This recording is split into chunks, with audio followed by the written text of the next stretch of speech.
अस्सलाम वालेकुम व्यूअर्स। वो सोफे पर बैठी मोबाइल में फेसबुक चलाने में मसरूफ थी। खालदा बेगम कोई चौथी बार उसे घूर के देख के जा चुकी थी, लेकिन वो मोबाइल पे नजरें जमाई बैठी थी।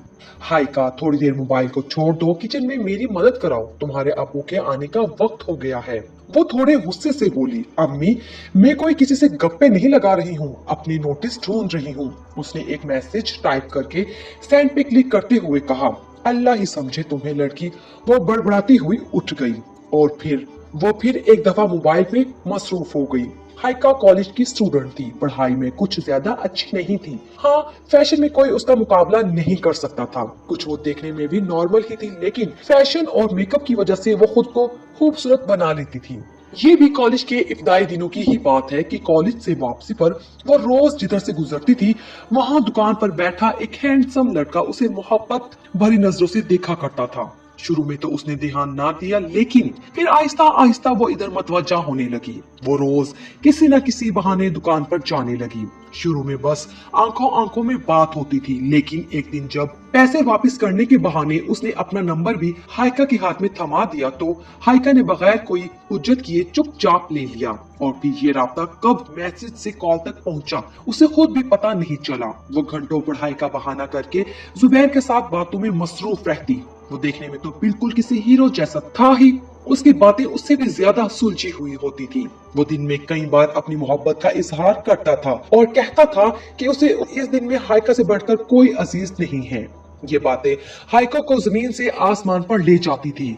उसे इस दुनिया में जुबैर से बढ़कर कोई मोहब्बत कर ही नहीं सकता था। कब उसके इम्तिहान के दिन करीब आए उसे पता ही नहीं चला।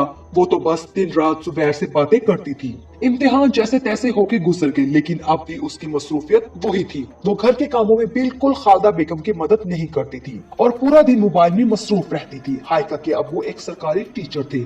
उनकी पूरे इलाके में बहुत इज्जत थी। गुजारा भी अच्छा चल रहा था, लेकिन उन्हें अपनी इज्जत से बढ़कर कुछ नहीं था। जुबैर तुम बिला वजह की जिद कर रहे हो, मैं तुमसे मिलने नहीं आ सकती। कह दिया तो मतलब कह दिया। उसने अपनी आवाज को धीमा रखने की कोशिश की। वो इतने दिनों से उसे समझा समझा के थक गई थी, लेकिन वो एक ही जिद लेके बैठा था। क्यों तुम्हें मुझसे मोहब्बत नहीं या मुझ पे यकीन नहीं? जिस जगह यकीन ना हो वहाँ मोहब्बत का क्या फायदा? मैं कल रात इतना रोया हूँ, गिड़गिड़ाया हूँ, रो रो के मांगा है तुम्हें अल्लाह से, और तुम हो के मेरे लिए इतना नहीं कर सकती? वो नाराजगी से बोला, ठीक है ना, मैं मिलूंगी, क्यों नहीं मिलूंगी? तुम अपनी अम्मी से बात करो पहले। वो भी जिद्दी थी। कर चुका हूँ बात, वो बस मेरी नौकरी का इंतजार कर रही है, वो नॉर्मल अंदाज में बोला। और हाइका बस अब इतना ही होता है, मैं तुम्हारे लिए अपना सब कुछ छोड़ने के लिए तैयार हूँ। तुम मेरे साथ एक दफा मिल नहीं सकती हो? बस मैं कल तुम्हारे कॉलेज के बाहर तुम्हारा इंतजार करूंगा। अगर तुम कल ना आए तो नताइज की जिम्मेदार तुम खुद होगी। और हाँ, एक दफा अपना व्हाट्सएप चेक कर लेना। उसने कॉल काट दी तो हाइका ने व्हाट्सएप पे देखा तो उसने अपना बाजू पर कार्ड्स लगाए हुए थे। ये क्या पागलपन है जुबैर वो मैसेज टाइप कर रही थी, लेकिन रिप्लाई नहीं आया। वो रात तक इंतजार करती, लेकिन जवाब नहीं आया। सुबह तक वो फैसला कर चुकी थी। वो कॉलेज के गेट के पास खड़ा उसका इंतजार कर रहा था। हाइका चुपचाप अबाया में उसके पीछे बैठ गई। पाँव कांप रहे थे, लेकिन दिल के हाथों मजबूर थी। पहली मुलाकात के बाद हाइका उस पर और ज्यादा यकीन करने लगी थी। फिर वो अक्सर उसके साथ जाने लगी थी। वो खुद नहीं जानती थी उसका इंजाम क्या होने वाला था। जुबैर, ये लड़की कौन है? अहमद ने जुबैर की गैलरी की एक पिक्स ओपन करते हुए कहा। हाँ, एक घटिया लड़की। वो जोर से हंसा।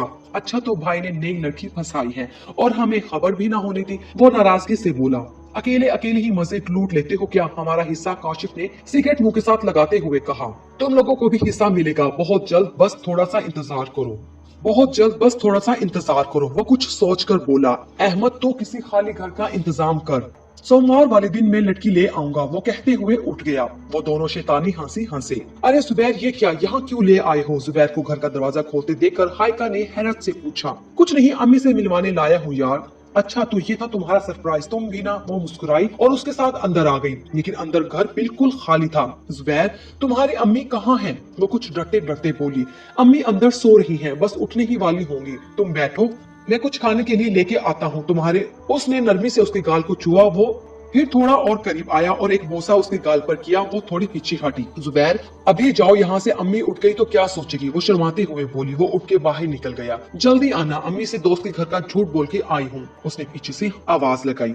वो घड़ी पे टाइम देख रही थी। 1 घंटा गुजर गया था लेकिन वो वापस नहीं आया था। वो उसकी कॉल भी पिक नहीं कर रहा था। अब उसे परेशानी हो रही थी जब अचानक दरवाजा खुला और 2 लड़के अंदर दाखिल हुए। आप कौन, उसने दुपट्टा सर पर लेते हुए कहा। हम जुबैर के दोस्त हैं, आज रात हम आपको कंपनी देंगे। जुबैर अब आपसे उकता गया है, एक ने हाइका की तरफ बढ़ते हुए कहा। ये क्या बकवास है, दूर हटो मुझसे, मेरा जुबैर ऐसा नहीं कर सकता। वो बेयकीन थी। अच्छा रुको, सबूत दिखा देते हैं। उसने नंबर डायल करके कॉल मिलाई जो जुबैर ने पिक कर ली। हाँ, लड़की को छोड़ आया है घर, वो स्पीकर ऑन करते हुए बोला। हाँ छोड़ आया हूँ, मेरे किसी काम की नहीं रही, अब तुम लोगों का जो दिल करता है करो।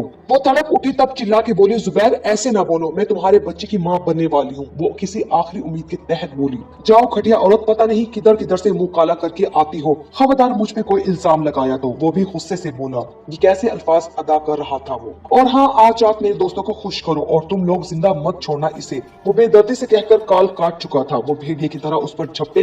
वो लाख भीख मांगते रहे लेकिन किसी को उस पर रहम नहीं आया। उसे गई रात होने को आई थी। आबिद साहब इधर उधर बेचैनी से टहल रहे थे। दोस्त के घर कॉल करके पूछा था लेकिन उसका कहना था कि यहाँ तो वो आई ही नहीं थी। जब अचानक फोन बजा, उन्होंने उठाया तो मैं पुलिस स्टेशन से बात कर रहा था। हमें कचरे के ढेर में सरकटी एक लाश मिली है जिसे 2 लोगों ने जिनसी ज्यादती के बाद यहाँ मार के फेंक दिया है।